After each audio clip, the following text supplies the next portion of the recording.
The Straight Black Pride movement was founded in 2015 by activist and lecturer Irritated Genie. Is there a conspiracy to push homosexuality on the black community as a way of cutting down our numbers? As he has often said for quite some time, we caught up with the very controversial lecturer and scholar in Everlasting Life just outside of Washington, D.C. in Capitol Heights, Maryland, to discuss what he believes is a conspiracy or a gay agenda to neutralize the black community. Irritated Genie, what exactly is the Straight Black Pride movement that you've been advocating for quite some time? Straight Black Pride movement is a movement that we launched in 2014, August 2014, I think. And basically, it's a movement, it's a platform, it's an identity for African people. We realize that internationally right now, black people are in a crisis situation. We're looking towards the 21st century to be that century that we pull ourselves out of the system of enslavement and become self-determining. We want to see Africa united as one landmass under African leadership. We want to see black people in America with a solid base to be able to connect with other brothers and sisters around the world, the same with South America. And we asked ourselves the question, what can we do to help bridge the gaps of all the differences we have as African people, to move forward, to repair our family structure and our culture so that we can work together in a cohesive manner towards our best interests. And so what we came up with was we need something that's simple, that makes it easy for a black person to participate, but that does have some standards. Because that's one of the things we realize is that we've lost some of the system of standards that we've had traditionally. So we said, what are some basic things that we want people to believe in? The first thing we said was straight. And what that means when we say straight, if you're a rapist, that's not straight. If you're into pedophilia, that's not straight.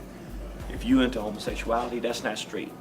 We're talking about a man, a consenting man with a consenting woman. We said that's the only sexual construct that we're comfortable with. Consenting man with consenting woman. Then we said black. You got a black mother and a black father, you black. Meaning we don't care what your education is, we don't care what your religion is. We accept you if you're a black person. We want to come together and help our race. And the last one is pride. We said we got to pull our pants up. We got to put some clothes on. We got to speak to each other with some respect. We got to spend money with each other and support one another. We got to have some dignity and self-respect. And if we can do those three things, we can put all our differences aside and say, if you fit into those three things, come on, let's pull together and work together and make this an identity for black people. Now, I followed your career, I should say your activist work, your career, for quite some time. You are one of many within the black community who has, you have asserted for quite some time that there is a conspiracy, if you would, or an agenda, if you would, to effeminize black men, to push homosexuality on our community as a way of weakening us. One, do you have proof? And secondly, how is homosexuality being used to weaken the black community? Yes. One, yes, we do have proof. I've been documenting this. I did my first lecture on the feminization of the black male in 1997. So this is, and I was doing the work at the same time, simultaneously, a brother named Babu Molimu Baruti was doing this work. We didn't know each other. We both from Washington, D.C. He was a professor in Atlanta, Morehouse University. I'm up here in Washington, D.C. and doing my activist work. And we began doing the same work at the same time and came to the same conclusion, never having known one another. And so on the shoulders of Dr. Nathan and Julia Hare, Dr. Francis Cress Wellesley, and others who had mentioned that this was a problem. But no one had really delved deep into it because it was not the centerpiece of the warfare against African people. No one, I don't think, before us had really focused in on this as a major issue. Well, as the Europeans began to see that to create a true collapse in the black community, one that we could not recover from, as opposed to just the abortions, as opposed to the mass killings, all of these things still allow for us to come back together, man and woman, produce families, regenerate ourselves, recharge ourselves, and produce families to move forward. So they said, well, how do we really destroy this race once and for all? Because their numbers are increasing while the European population is decreasing worldwide. They said, okay, this is what we're going to do. We're going to promote homosexuality. and divorce the black man from his woman totally. More than just the feminist movement that they push to divorce our women from men intellectually. They saying, let's make the men no longer physically desire the woman. Let's take the God reality away from them. They no longer want the women. Let's make the women no longer physically desire the male, which is the base for men and women coming together and developing family. And let's inspire that, promote that. We'll do mass incarceration of their children. We'll present it to them that way. We'll produce movies like The Color Purple that present lesbianism as the solution to low self-esteem for black women who are going through things that are giving them low self-esteem in their communities. So it's been an intricate process of putting together a plan, a social, economic, political plan internationally to destroy the black race. And this is in the center of it. Now, there are three major things that they're doing now to collapse our race. One is interracial dating, because they're destroying the gene pool by just making black men and women not be together, choosing other partners. Two, the mass vaccination, which is really drugs. They're drugging us. They're inserting foreign substances into the body and killing black people internationally. And the third one, and the most deadly one, is this homosexuality, or we call it homophilia because it includes pedophilia. And so the idea is to create sexual insanity among black people so that the possibility of having healthy families with a man who loves the woman, a woman who loves the man, who are going to protect children, who can be in an environment where those children can grow up with a natural development, nobody's torturing them sexually, that young brother can meet a young sister, they can go through a process and say, we want to be one, and produce more families, and then more children, and then ultimately more wealth. And when you have people that are operating in that kind of cultural environment, there's nothing they can do to really destroy us, because there's a fight on your hand. But when you have a community where the children aren't being protected, and a child has to deal with the rest of their life having to deal with some trauma that occurred with them, bringing sex to them in an unnatural fashion, confusing them as to the natural direction they're supposed to go, you created a war against the people that if they do not find a tangible way to resist it, you have destroyed and collapsed them, because ultimately the men won't want the women won't want the men, they won't produce healthy families, they can't protect their interests, and ultimately, 21st century, they will be washed away. How would you respond to many individuals, specifically within our community, who identify as being gay or lesbian, who say that they were born that way, who say that they always felt from a young age that they were inclined to members of their own gender? What is your response to that? I would say a couple things. One, based on the actual definition for an African, it is impossible to be born gay.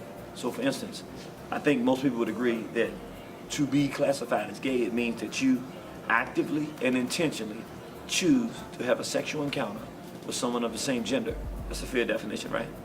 So then the question would be, does an African baby, a black baby, have the capacity to make the decision to have sex with someone of the same gender? And that's a question I would ask. Does a baby have the capacity to do that? You can say no, of course. Okay. No. So if a baby does not have the capacity to do that, then there is no longer an argument. The argument is destroyed, because what you would have to say to make that happen, and see, this is where the insidious part comes in, because I want to explain to people what's really happening with this homosexual movement. It's really driven by pedophiles. We look at it as a homosexual movement. It's really a homophile movement. But is it fair to say that all homosexuals are pedophiles? That's not what I'm saying. Right, I wasn't trying to mix up your word. I'm just No. getting clarification for Right.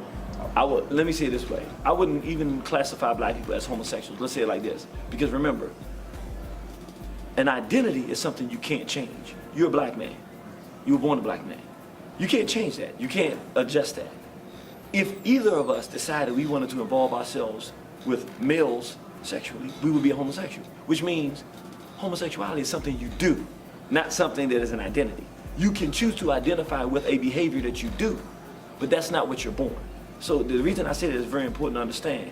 When we're talking about homosexuality and pedophilia and what the pedophiles did, who are pushing the homophile movement, the pedophiles are the ones in charge.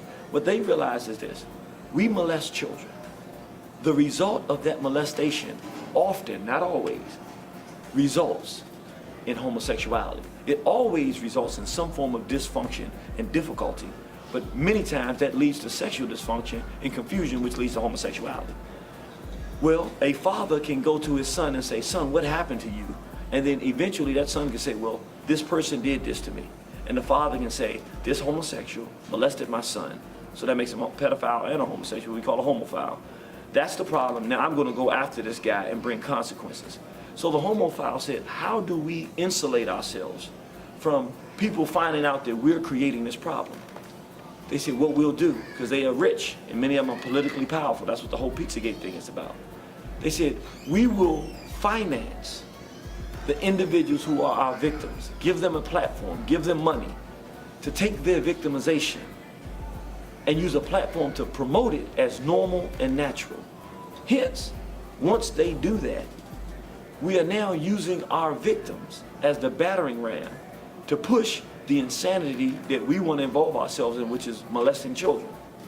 And now it's impossible for society, if they allow this to happen, to ever deal with us, because the results of our abuse is these sexually confused people. But we've now said sexual confusion is normal. So if it's normal, then you can't say what happened to you, and you can never get back to the fact that it's being driven by those that are molesting children. So even the question, can a child be born gay? Let's ask ourselves a question. We're two sane black men. Do we push sexuality on a 5-year-old at all? Are we even talking about that little boy having sex with a little girl at all? Not at all, not at all. So then the question would be, who has an interest in sexualizing a child, period? A pedophile. Only a person that sees a child as something that they have an interest in having sex with would even ask the question. So what's happening is, even in the dialogue, in the interaction that we're having, it's being created and driven by pedophiles who create questions for heterosexuals that we would naturally never even ask, because we're not interested in any type of sexuality. We want them to learn math, English, self-respect, dignity, respect for the elders. We want to learn the skills so they can take care of themselves.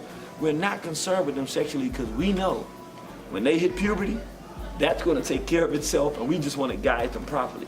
Whereas the pedophile wants to convince society that they're sexual beings from that age because they want to indulge with sexuality with them. What we have to do is pull off away from the pedophile's logic and reconnect with our own African logic, which is children need to be protected. The little boy is naturally going to want the little girl at some age, and the little girl is going to naturally want the little boy, except that they're being given from the television, from the school system, and from all these different mediums, they're being given the idea that it is normal and natural to be involved in behavior that's not conducive to their well-being. Now, Jeannie, I've heard you spoke about this subject before regarding Africa. And of course, there seems to be a debate going on now within our community, within even with some Afrocentric scholars and historians, if whether or not homosexuality had already been in Africa, or was it introduced to Europeans? Now, you take the position that homosexuality is actually alien to African culture. Yes. How do you respond then to those that say that it was not alien to our culture? I would respond by saying, and this is why it's important to establish something. I'm not in no way, shape, or form saying that people haven't been contributing to this dialogue, but there are two world experts on homophilia, or homosexuality as it relates to the African world community, Dr. Mwalimu Baruti and Irritated Jeannie. We have been studying this and focusing on this as a course of study since the 90s, where there was no one else that we're aware of that has been doing it on the level we've been doing it. What we have discovered is that amongst the ranks of many of the popular African-centered teachers, particularly during this time, today, there are those that are homosexual. And their interest in objective, because they understand that the protectors and defenders of African culture are the historians and the griots, the Dr. Chancellor Williams, the Dr. John Henry Clarks, the Dr. Yosef Ben Yakinis, the master teacher Ashra Kwesi. These people are the ones that protect African culture by telling us our story and putting it into a context that we can identify with and then continue it. We have scholars amongst our African-centered scholars who are participants in this behavior. And in a very insidious and diabolical even, and I'm not going to say names, but in a very diabolical, intentional effort to make this behavior that they're involved in acceptable to all of our people. They're making arguments that they know are fundamentally not true.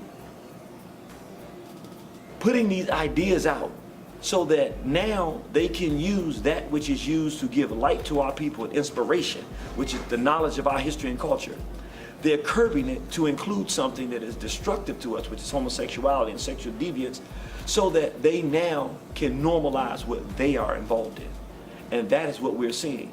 If you go back from the early 1900s until the late 1900s, even into the early 2000s, there were no African-centered scholars anywhere that made any indication but absolutely that homosexuality was foreign to African culture, because that is the true history of it. Even when I was studying in the 90s, when the Europeans first started doing this, they didn't realize how alien it was to us. And when they started going to the Discovery Channel, I watched one of the specials. This is in like 1996 or something like that, when they first started really trying to drive this thing. And what they said is, we've gone around the whole world and they showed homosexuality. And this was on the Discovery Channel. They said, but we went to the African continent, we found no trace or history of any evidence that there was ever any cultural practice of homosexuality. Now, once they realized that the African-centered scholars used that as a basis to push culture, and the homosexual community wanted to get black people holistically involved in this, and the eugenicists wanted to get us involved in it, now they had to curb the argument. So they started manufacturing arguments and the idea that homosexuality existed in African culture, and they're now working with, whether directly or just in the objective, they're working simultaneous with African-centered scholars who are actually involved in homophilia and homosexuality, and many of them, some of them pedophilia, and they're pushing this argument. The thing that's so deviant about it is that they themselves are homophiles, but they don't say that. They pretend that they're heterosexuals. Yet they present the argument that homosexuality was part of African culture, when in fact, there's no history of that. And the only reason they're doing that is because of what they are actually involved in. So you share the notion then that homosexuality is being used as a form of population control in regards to black people across the planet? Absolutely. It's being used as population control and genocide. Because on the one hand, it's slowing down the birth rate, but it's doing something else. Europeans have been systematically destroying us as a race of people for 6,000 years, and we've been resisting. But the one thing that they have found now that they believe is a checkmate, that out of slavery, Jim Crow, the lynchings, all of the things that they've done, crack, mass incarceration, all of these things have been devastating to our people. But we've recovered, because the centerpiece of African civilization is the relationship between the black man and black woman. They figured that out. They see that now. Now they have something that if they can successfully implement this as the standard in the black world community, now they don't have to worry about a recovery, because the recovery comes from the black woman that says, black man, you're strong, you got to believe, put your head up, you're a man like any other. And she treats this man who's at a zero level like a man and convinces him he's strong. Then he stands up and becomes strong, and then he believes it, he gets other men to believe it, and before you know it, we have organized groups like the UNIA, the FOI, and the NOI going out here, the Panthers, Black Panther Party, demonstrating manhood and movement, which was all driven by the black woman who had put us back together and driven us to do that. Once you make the men not want the women and the women not want the men, there's no possibility for recovery. So whatever war they bring to us, whether it's what they're doing with the Monsanto now, giving us chemicals that are destroying us, well, we can't come back because we can't produce the kind of families that can resist that. Whether it's the negative hip-hop culture that's driving our children into criminality and they're going through prison, well, they can't come out now and say, okay, I'm gonna clean myself up, I got education, let me get a wife, let me be a responsible father now. Because now they're involved in a behavior that is counter black man, black woman, black family, black progress. In the 90s, when Sister Soldier was attending Rutgers, I believe it was the late 80s, when she took a stance against homosexuality in the black community, she received numerous death threats. What I would like to know, since you have been on this course these past 2 decades, have you caught any flack? Have you gone through anything similar? Well, give us a snapshot of that if you have. Snapshot. Okay, I went to 2015. I went to Bermuda, first time in Bermuda. Did one of my most moderate lectures. And because I said that the black man is supposed to marry black men are supposed to be loyal to black women, and we're supposed to produce families, we're supposed to spend our money with us, with one another, I was put out the country by the white government. So that's just like a simple thing. In the black community, I've had from different organizations that we would think would have traditionally shared the same position I've taken. I've been in Canada, Houston, LA, literally with members of very prominent black organizations and institutions jumping up almost in a similar fashion of what happened with Brother Malcolm and other people, and literally physically getting into altercations. We had it, and even in London, the people were loving it. The group that brought me out were loving it, but when I started talking about the pedophilia, you had people trying to rush me off the stage.